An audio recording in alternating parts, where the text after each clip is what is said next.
আজকে সকালবেলায় ঘুম থেকে উঠে একটা বড় ধাক্কা খেলাম। সেটা হলো, প্রথমেই ফেসবুক খুলতেই প্রথম যেই ছবিটা আসলো একটা ভিডিও।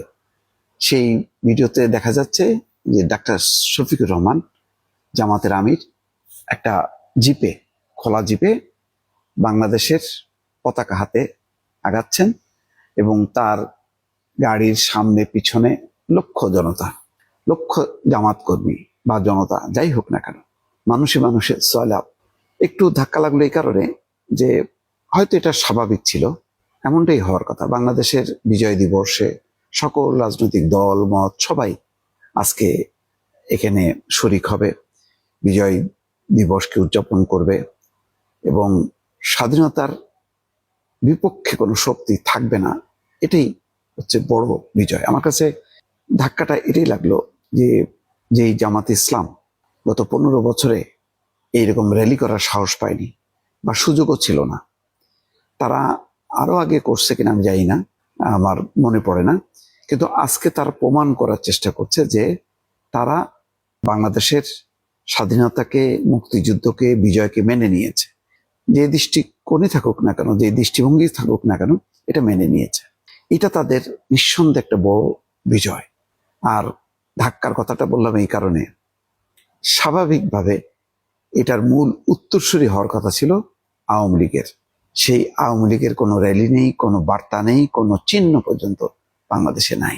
এমনই একটা রাজনীতি তারা করলো, অথবা পরিস্থিতি এমন একটা সৃষ্টি হলো, আজকে আওয়ামী লীগের 5টা লোক নেই যে বিজয় পতাকা তুলে ধরে রাজপথে মিছিল করবে।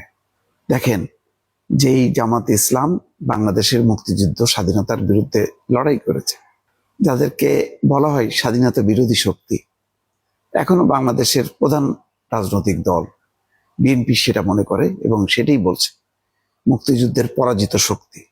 এটা আওয়ামী লীগও বলে, বিএনপিও বলে, আর অনেকগুলো রাজনৈতিক দল বলে। আজকে তারা বিজয় পতাকা হাতে নিয়ে রাজপথে মিছিল করছে। একেবারে সমুদ্র, শুরু দেখা যায় না, শেষ দেখা যায় না, মাঝখানে জামাতের আমির। অথচ এই দলটা ইতিহাসে একেবারে প্রতিষ্ঠিত যে তারা স্বাধীনতা মুক্তিযুদ্ধের বিরোধিতা করেছিল। আজকে তারা বিজয় উদযাপন করছে, কিন্তু যাদের বিজয় উদযাপন করার কথা সেই আওয়ামী লীগ আজকে নেই।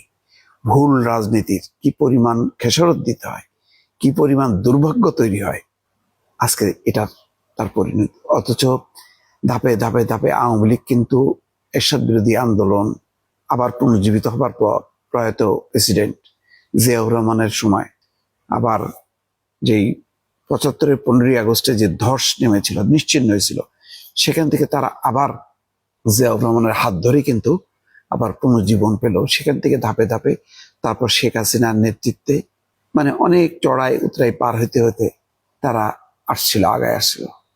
কি হলো? 2008-এর নির্বাচনও হলো, হঠাৎ করে তাদের মাথার মধ্যে খেললো যে তত্ত্বাবধায়ক সরকার ব্যবস্থা বাতিল করে দিতে হবে। বাতিল করলে কি হবে? তাদের ক্ষমতায় থাকাটা চিরস্থায়ী হবে। আর কি করলো? হঠাৎ করে যুদ্ধাপরাধীদের বিচারের নামে একের পর এক ফাঁসি দেওয়া শুরু করলো। একদম পরিষ্কার বিভাজন। বিএনপি বললো আমাদেরকে তো 21শে আগস্ট নিশ্চিহ্ন করতে চাইছিল, আমরা তার প্রতিশোধ নিলাম অন্যভাবে। আমাদেরকে যারা নিশ্চিহ্ন করতে চেয়েছিল আমরা তাদেরকে নিশ্চিহ্ন করব। এই নিশ্চিহ্নের খেলা শুরু হলো। অথচ 21শে আগস্টের এই মর্মান্তিক ঘটনার পর আওয়ামী লীগ যদি রাজনৈতিকভাবে সিদ্ধান্ত নিত যে তারা মুক্তিযুদ্ধের দল, তারা স্বাধীনতার পক্ষের একটা শক্তি, তারা গণতন্ত্রে বিশ্বাস করে, তারা মানুষের অধিকারে বিশ্বাস করে, সুতরাং আমাদের বিপক্ষে যারা আছে তারা হচ্ছে নিশ্চিহ্নের রাজনীতি করে, অস্ত্রের রাজনীতি করে, ক্ষমতার রাজনীতি করে, তারা বাংলাদেশের মানুষের আসল শক্তি না, দেশপ্রেমিক শক্তি না। এটা যদি রাজনৈতিকভাবে তারা প্রচার প্রোপাগান্ডা চালিয়ে যদি মানুষের মনটা জয় করত, তাহলে আজকে তাদের এই পরিণতি হতো না। তারা কি করলো? খুব কৌশলে আইন আদালতের উপর সওয়ার হলো, মানুষকে বোঝানোর চেষ্টা করলো যে আইন আদালত বিচার করছে। তা আইন আদালত তো এখনো বিচার করছে, শেখ হাসিনার মৃত্যুদণ্ড দিছে না, সেই আইন আদালতকে মানে আওয়ামী লীগ মানে না। তো তাদের আমলের আইন আদালত কেন মানবে? মানবে না। কোনো রাজনৈতিক সরকার যখন প্রতিপক্ষের বিচার করে, সেটা একটা রাজনৈতিক প্রতিহিংসা হয়, সেটা একটা রাজনৈতিক একটা বিবেচনা আসে, সেটা আর আইনি বিচার হয় না, অপরাধীদের বিচার হিসেবে প্রতিপন্ন হয় না। আজকে দেখেন, কৌশলে চালাকি করতে যে এমন ধরা খাইলো, একের পর এক 3টা নির্বাচন জালিয়াতি, ওপেন জালিয়াতি। কারোর কথা শুনলো না, শুধু ভারতের সাপোর্ট নিয়ে আগাইতে গেল। ভারত তো বুঝলো না, একটা পরামর্শ দিতে পারতো, কারণ ভারতের যে ক্ষমতায় যারা আছে, এই মোদী সরকার, এরা হলো বোধ বুদ্ধিহীন ধর্মান্ধ রাজনৈতিক দল। ওরাও এক ধরনের ফ্যাসিস্ট। তো ফ্যাসিস্টে মিলে গেল। তারাও মনে করলো যে বাংলাদেশও একটা ফ্যাসিস্ট শাসন করলে তারা আমাদের পদানত থাকবে, ইচ্ছা মতন আমরা ব্যবহার করতে পারবো। এইটাই ভুল। এই রাজনৈতিক ম্যাচুরিটিটা আওয়ামী লীগ শো করতে পারেনি। আর আওয়ামী লীগের লোকজন, আওয়ামী লীগের বুদ্ধিজীবী সম্প্রদায় সবাই হঠাৎ করে যেন কেন বোবা হয়ে গেল। যা হাসিনা বলে তাই সঠিক। তারা ক্ষমতার স্বাদ পাইল, টাকা পয়সার স্বাদ পেল, সব চুপসে গেল। আর হাসিনা তখন ভুল করতে থাকলো। ভুল করতে করতে আজকে এমন পরিণতি, স্বাধীনতার আজকে 54-55 বছরে এসে বিজয় দিবসে জামাতের আমির ঢাকার রাজধানীতে, ঢাকার রাজপথে খোলা জিপে করে বাংলাদেশের পতাকা হাতে নিয়ে আগায় চলছে। আর হাসিনা দিল্লিতে একটা অন্ধ ঘরে চুপচাপ বসে বসে দেখছে সবকিছু, পরিস্থিতিটা। কি দুর্ভাগ্য। অথচ এই দলটার 25-30 ভাগ সমর্থক আছে, তাদের কিছুই করার নেই। বিভাজনটা থেকে গেল।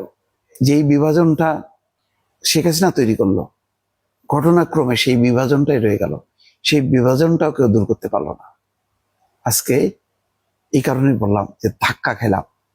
জামাতের আমিরের হাতে বাংলাদেশের পতাকা, আর সেই মুক্তিযুদ্ধের দল, স্বাধীনতার দল আওয়ামী লীগ আজকে অন্ধকারে।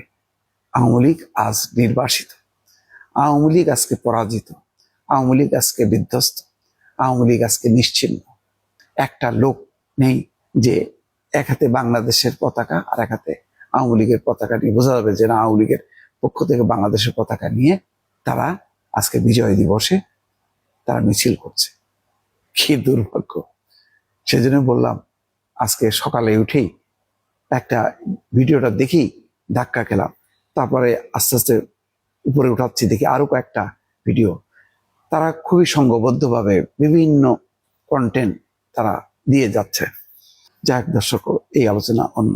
ভালো থাকবেন। আল্লাহ হাফেজ।